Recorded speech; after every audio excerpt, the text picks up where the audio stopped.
two. How we doing, family? It's your boy, Yo. And this is another episode of YoHoops. I go through every NBA game every day. Today's Saturday, March 21st, and we have a 10-game NBA card. I'm going to walk you through my thoughts and let you know which sides I like, so please leave a like, subscribe to the channel, and let me know your favorite game in the comment section below. Without further ado, let me get into today's games. Recap yesterday. It really didn't break my way. I went 2-4 on the 6-game card. It's crazy how it works out sometimes because we really ended up cashing with the Nets, but the teams you would expect to dominate like the Celtics and the Nuggets fell short. Hate to see it, but I'm locked in and ready to stack some wins tonight. As we get closer to the playoffs, a lot of these lines are going to start to get really efficient, but I'll do my best to navigate with playoff implications in mind. In our first matchup of the afternoon, we have the Oklahoma City Thunder in DC taking on the Washington Wizards. Thunder minus 5,000 on the money line, and the total is 231.5. This is a perfect example of the efficient lines I'm talking about. Of course, the Thunder should dominate this game, but even if they let up for half of the fourth quarter, they can end up winning it by 19 and blow the cover. We've seen teams like the Thunder run up leads, then sit their stars in the second half, so I'm personally isolating this one to the first half. The Thunder have the #1 ranked defense, and they get Lu Dort back tonight. I don't think the Wizards get over 40. The last time we saw them play a top-ranked defense was against the Celtics exactly a week ago, and they ended the first half with 41 points. Half of their guys are still ruled out, so I see the Thunder locking them down before taking all of their stars out at halftime. I'm taking the Wizards team total under 50 in the first half. This is my first selection of the afternoon. Up next, we have the Cleveland Cavaliers in New Orleans taking on New Orleans Pelicans. Cavs are minus 195 on the money line, and the total is 236.5. I cashed a huge ticket fading the Cavs in that last game against the Bulls. It was almost one of my biggest wins ever on a single bet, considering the Bulls were a bucket away from completing a 29-point comeback. Mind you, that took 36 points from James Harden just to win that game by 5. That's what I'm saying about Cleveland. They still have that lights too bright syndrome. At full strength, I might look in their direction, but Jared Allen is still ruled out and Donovan Mitchell is listed as questionable. The Pelicans have won 5 of their last 6 games, and we've been cashing in most of those. I say they keep the momentum rolling. You guys have to keep in mind, they were injured for the beginning part of the season, but we're finally seeing DeJounte Murray and Trey Murphy meshing with the team. Zion's healthy. I like what I'm seeing. I'm taking the Pelicans plus a 4.5 as my next selection of the evening. Up next, we have the Los Angeles Lakers in Orlando taking on Orlando Magic. Lakers are minus 150 on the money line, and the total is 232.5.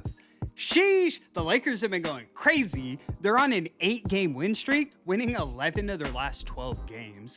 We cashed in a big way with Luka on Thursday. All I gotta say is somebody better get that man's kids back. I would lean to the Lakers keeping the momentum rolling, but I will admit this is a tough spot.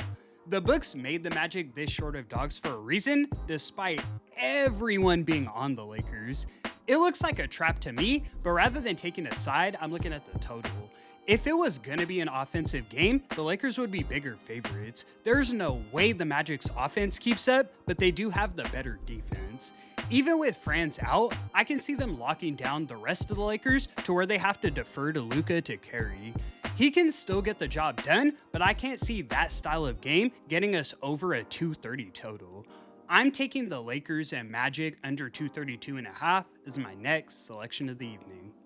In our next matchup, we have the Memphis Grizzlies in Charlotte taking on Charlotte Hornets. Hornets are minus 1,800 on the money line, and the total is 234.5. The Hornets have been hooping, there's really no way around it, but at the same time, I'm not rushing to the window to lay 18 points. The Grizzlies are of course banged up and on no rest, but that's nothing new for them, and they've found ways to at least keep games competitive. I'd lean towards Memphis if you're giving me this many points, but rather than taking a side, I'm looking at a prop. I'm taking LaMelo Ball to go under 20.5 points. Off rip, the guy averages 19, so it's set higher than we typically see. He's a pass-first point guard, and the books expect this game to be a blowout, so he might only play in the first half. Regardless of how the game plays out though, he should stay under this total. Lock it in. Up next, we have the Golden State Warriors in Atlanta taking on Atlanta Hawks. Hawks are minus 500 on the money line, and the total is 229.5. Both teams come into this one on the second leg of back-to-backs. The Warriors fly in from Detroit, while the Hawks fly home from Houston. Both got their asses kicked last night, so I'd say the rest factor is about the same. The level of talent on the floor is not. The Warriors' two best players right now are Brandon Podziemski and Draymond Green. That's not going to cut it against a team full of young talent like the Hawks. I'm also seeing Jonathan Kuminga being upgraded to questionable, so I can see an easy revenge game against his former team. Atlanta's more equipped for the back-to-back considering they're younger. I see them handling business at home. I'm taking the Hawks laying the 10.5 as my next selection of the evening. In our next matchup, we have the Indiana Pacers in San Antonio taking on San Antonio Spurs. Spurs are minus 2,500 on the money line, and the total is 233.5. To me, this game is similar to the Thunder and Wizards game, where I expect the Spurs to win, but I also feel like 19 points is pretty efficient. Obviously, the Pacers are playing through all types of injuries and are now the worst team in the league, so I'm going to play them just like the Wizards. The Spurs have an elite defense led by the best individual defender in the league, so I'm taking the Pacers under in the first half. This is the new method I've been using recently. We see elite teams lock in until halftime, then take all their stars out. With the guys the Pacers are fielding tonight, I'd be surprised if they scored 40. I'm taking the Pacers team total under 50.5 in the first half as my next selection of the evening. In our next matchup, we have the Miami Heat in Houston taking on Houston Rockets. Rockets are minus 130 on the money line, and the total is 228. The Rockets come into this one on the second leg of a back-to-back, but no travel as they remain at home. They handled the Hawks last night, but to my surprise, KD and Sengun ended up playing 30 minutes. At first glance, I wanted to roll with Houston, but I can't overlook the fact that KD is old, so rest is definitely going to play a factor. Sengun has also been dealing with a back issue, so those are by far your two best scorers. Miami has played slightly better at home, but they're still 20-14 against the spread on the road. Houston's been fumbling covers all year. I won't be surprised at all when they lose this one outright. I'm taking the Heat plus a 3 as my next selection of the evening. Up next, we have the LA Clippers in Dallas taking on Dallas Mavericks. Clippers are minus 285 on the money line, and the total is 234.5. In my opinion, this is one of the tougher games on the board. The Clippers have been playing well, but they come into this one without Benedict Mathurin and Kawhi Leonard listed as questionable. We saw that same situation on Thursday, and they lost that game outright against the Pelicans. Obviously, I'd like to know if Kawhi plays, but either way, the Mavs have enough guys back to at least keep this one competitive. Cooper Flagg, Najee Marshall, and Daniel Gafford are all playing. In my mind, that's enough to lose this one by 6. I stand on the fact that I don't trust Darius Garland against a solid defense. Maybe I'll take a look at the Clippers when they're at home on Monday. For now, I'll lean to the Mavs plus a 7.5 as my next selection of the evening.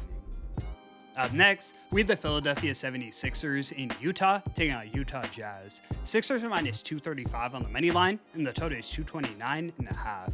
With Philly, I kind of have the same logic I had against the Kings on Thursday. This is a playoff team against a team that's outright tanking. We've already seen the Jazz bench guys like Lauri Markkanen and Keontae George, but now Isaiah Collier and Bryce Sensabaugh are both ruled out. They're getting into their third string. Even with Maxey out, the Sixers should run these boys out of their own gym. I'm taking the Sixers laying the 5.5 as my next selection of the evening. In our next matchup, we have the Milwaukee Bucks in Phoenix taking on Phoenix Suns. Suns are minus 630 on the money line, and the total is 219. Sheesh, right when things were starting to look up for Milwaukee, they all fall apart again.